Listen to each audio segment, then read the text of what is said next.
We've got the Subaru Outback Wilderness, and we'd like to thank Dockstader Subaru for lending us this vehicle to review. All right, we're going to drive it on road like most people do, but also take it on some gravel roads to see how it handles. Well, we're heading out on an adventure, Andrea. Sure are. To the wilderness. In the wilderness. What's under the hood of this thing? A 2.4-liter turbocharged 4-cylinder engine matched with a CVT. It has 260 horsepower and 277 pound-feet of torque, standard all-wheel drive, and Subaru's EyeSight technology. The base engine on the non-XT models is a 2.5-liter 4-cylinder with 181 horsepower and 176 pound-feet of torque. So we are focusing in on this new wilderness trim. Let's get into the key standard features.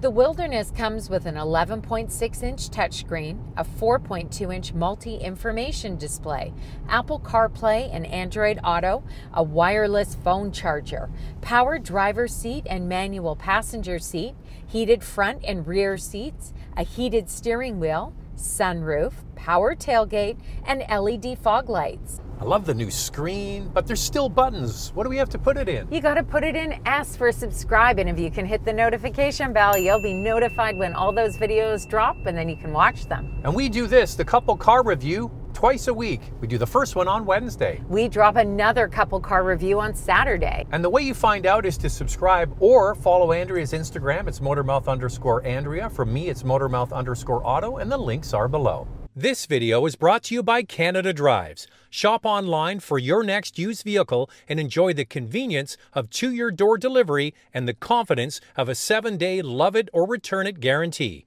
Visit canadadrives.ca to learn more. So we're heading to the wilderness in this new wilderness on regular roads first. Well, I'm really impressed by how smooth and comfortable this is. Even when you hit some potholes, it just eats them up.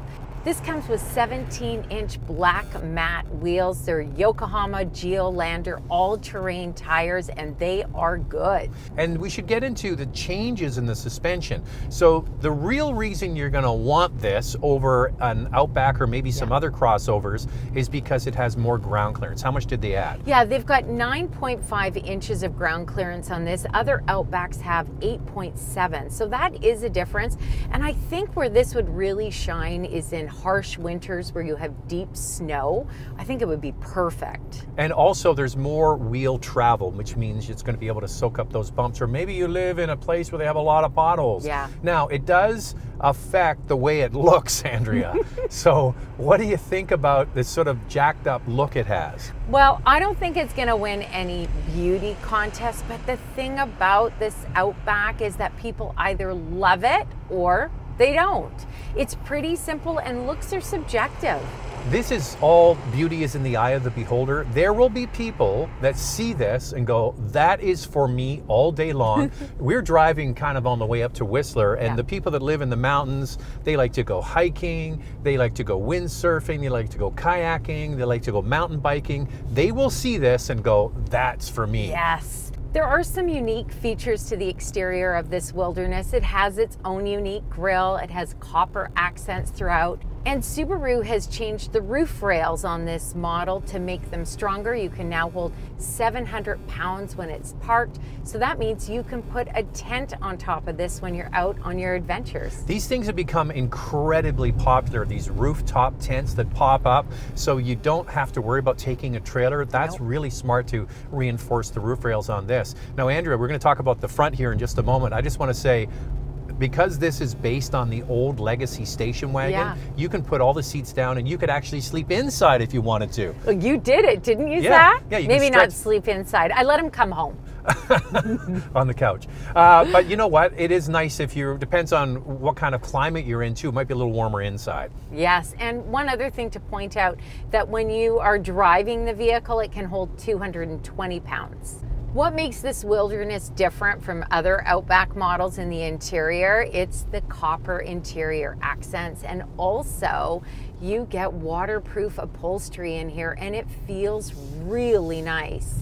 I'm really surprised they got rid of the outdoor version. So when this latest model was redone a couple of years ago, they came out with this interior, right? And they have this sort of wiped down interior, which I think is really attractive to a lot of people. But they added this Wilderness, which raised the suspension. I wish they sold both still. Yeah, I mean, it would just be extra trims, of course, if you don't want the higher ground clearance that you get in this Wilderness. I like the rubber floor mats in here. So if you're out and about and you come back and you're wet after a day on the trails or hiking or mountain biking, you can just wipe this down. It's easy to clean. You know which group this vehicle is really popular with? Dog owners, because this was built off the legacy station wagon years ago, and they turned it into an Outback. You get a very long cargo area that is lower than a traditional crossover, and it's really easy to get dogs in and out of. We have our friend Susan, who just got one of these, has got 2 elderly dogs, perfect for that. Yeah, she really loves it. That's really one of the reasons why she bought this. She liked the smooth ride that it offered, the comfort level, and all of the space. I really like this 11.6-inch touchscreen. It's intuitive to use. Some have mentioned on Instagram that maybe this system is a little laggy. I didn't find it at all. Yeah, it's fine. It's quite good. I like all the real estate. It really looks cool. I mean, you're getting a premium interior in a non-premium price tag. And the materials, there's loads of soft materials all over the inside of this. Like, Subaru's doing a really good job with their interiors. They used to be really Spartan and really not appealing. This one looks good. Yeah, there's not much hard plastic throughout. The heated steering wheel is heated at 9 and 3. That's a shame. And it has this nice traditional shifter with the copper trim. I like it. Even the stitching, it just looks a little bit more upscale. So how do you like this dash at night?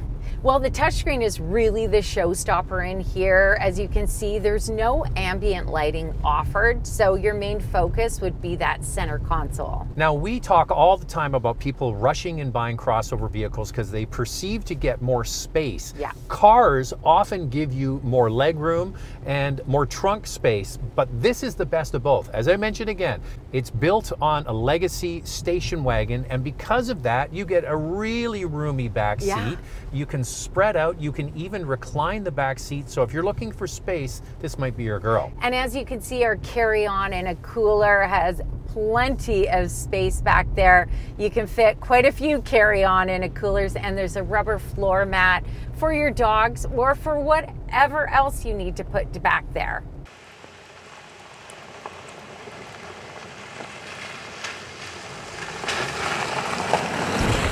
Arrived at our off-road trail, and I just want to mention that we climbed up a mountain, and this CVT is really good. The cabin remained quiet, and the power from the turbo engine is excellent. Yeah, this is a perfect example of like a cottage cabin road. You could see it here on a rainy day like this, but also covered in snow. A vehicle like this would just sort of gobble it up, and that's the whole idea. So you've got the symmetrical all-wheel drive system, but now you've got more ground clearance.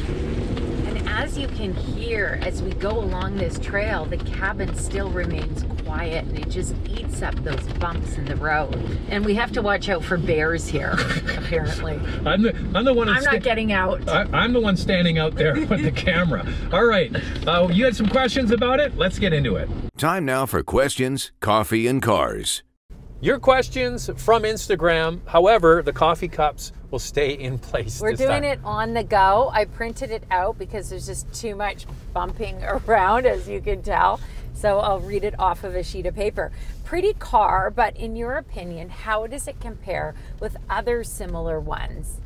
Well, it's pretty unique, isn't it, Zach? There really isn't anything that's in direct competition with this. The only vehicle that was close to this used to be the old station wagon kind of based Venza, but it wasn't off-road capable like this. There really isn't anything like this. Oh, the other one was, remember the Volkswagen Golf Sport Track? And they got rid of that. So you have some Audis, some high-end vehicles like that, and that's it. Yeah, and I would say that the RAV4 TRD is one that you could look at as competition, and also the Jeep Trailhawk.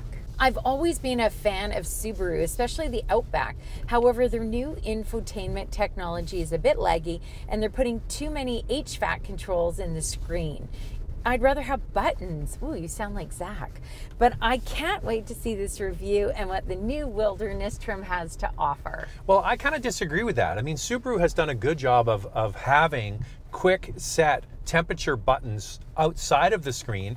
I think what you're referring to is maybe having to go into the system to put the seat heat on, but it's really not that big a deal. I don't find this laggy at all. No, me either. I'm really impressed with it and how intuitive it is to use. And like you said, going in and putting your heat on for your seats is still very easy because they're right there at the bottom. Exactly. I love the Outback. A family friend has one and they love it, and I totally see why. The Wilderness model looks even cooler. Can't wait to see them on the road. Besides the obvious off-road capability, why else would someone get this over the regular model? Potholes? Yeah. I mean, really, if you live in an area where you have bad potholes, you might want to have this. I think where this shines as well is in those harsh winter conditions, like in the province of Quebec, let's say, with deep snow. This really gives you the confidence. I can't believe how good this is, how it handles on these types of roads. Let's say you're going to the cottage in the winter time. It really is a wonderful product. Our next question is our hot topic. What's this one, Andrea? Styling is, well, Subaru. It's an odd mix of bumps and curves, clunky and awkward theme. I hope Subaru is confident in brand loyalty. It makes me want to hug a tree. Well, that's the whole idea. They want you to get out into the wilderness. Yeah. Hug a tree, not a bear. But you know what? Beauty, as we said, is also in the eye of the beholder. There will be some people that just think this is the coolest thing ever. People love rugged looking vehicles. Yeah. You can see that even with everyday sort of SUVs. They try to make them rugged, even though they don't do anything but drive on pavement. And when it comes to brand loyalty, Subaru has got that. People come back and they buy more Subaru models. They're usually very satisfied with the product. And you know what is amazing? The resale value. While we're talking about it, Andrea, let's get into the vital stats and check that out.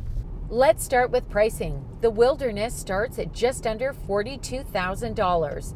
J.D. Power gives the 2021 Outback a quality and reliability score of 71 out of 100 and an overall score of 77 out of 100. Car Edge states the Outback will retain 60% of its value after 5 years. Here's the fuel economy. 11 liters per 100 kilometers in the city, 8.9 on the highway. That's 22 miles per gallon city, 26 miles per gallon highway. The towing capacity is 3,500 pounds, and the Outback comes with a 3-year, 60,000 kilometer or 36,000 mile warranty. So we've touched on it a little bit. Let's get into what other kind of off-road capable utilities you can get. For your consideration, 4 vehicles for you to consider. First up is the Toyota RAV4 TRD with a 2.5-liter 4-cylinder engine, 203 horsepower and 8.6 inches of ground clearance. It starts at just under $43,000. Next, the Jeep Cherokee Trailhawk with a 3.2-liter Pentastar V6, 271 horsepower and 8.7 inches of ground clearance. It starts at just under $38,000. The Ford Bronco Sport Badlands has a 2-liter EcoBoost engine with 245 horsepower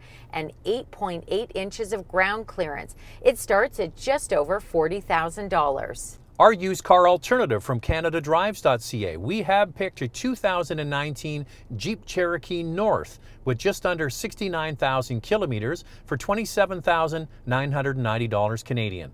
Click on the tab or in the link in the description below to find more vehicles in this category from CanadaDrives.ca. So there are 4 capable off-road vehicles for you to consider. Lightning round, 2 things you like to see improved. Well, I love how this drives and handles and the power from the turbocharged engine.